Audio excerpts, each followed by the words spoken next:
चलिए, नमस्ते प्रणाम दोस्तों। कैसे हैं आप सब? उम्मीद करते हैं आप सब अच्छे होंगे, स्वस्थ होंगे, मस्त होंगे। मेरे आलिया न्यूज में आप सभी को स्वागत है। भाई लोग, मैं कुछ दिन से देख रहा हूँ कि प्रिया सोहानी को फोटो खेसारी भैया के साथ, बहुत सारे सिंगर के साथ चिपका चिपका के न्यूज वाले भाई, चाहे अपने चैनल व चलाने वाले भाई लगा लगा के अपने वीडियो पे, अपने चैनल पे चढ़ा रहे हैं। जो इनके साथ वीडियो शूट हुआ, उनके साथ वीडियो शूट हुआ, ऐसे उल्टा पुल्टा न्यूज प्रिया सोहानी के साथ बना रहे हैं। तो हम आप लोग से बता दें भाई कि प्रिया सोहानी अभी एक के साथ काम की है, वो है टुनटुन भैया के साथ। बस फाइनली दोस्तों 3 गाना हुआ है पटना में शूटिंग उनका। 3 गाना का शूट की है। जो अभी वीडियो फाइनली अभी किस कंपनी से आएगा ये अभी मालूम नहीं है। 3 गाना शूटिंग हुआ टुनटुन भैया के साथ में।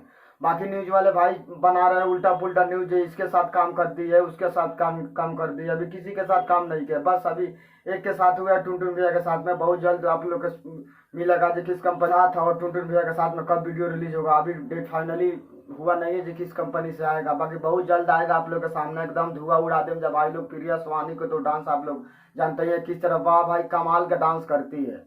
और टुनटुन भैया तो अब जानते हैं अपराधी स्टार। तो बहुत जल्द आएगा आप लोग के सामने, आप लोग के बीच में। तो एकदम दुलार प्यार दीजिएगा। बाकी जितना फेक न्यूज है सबको भूल जाइए। जब आएगा तो फाइनली दोस्तों हम खुद बता देंगे आप लोग से। तब तक मेरे वीडियो में आप लोग बने रहिएगा।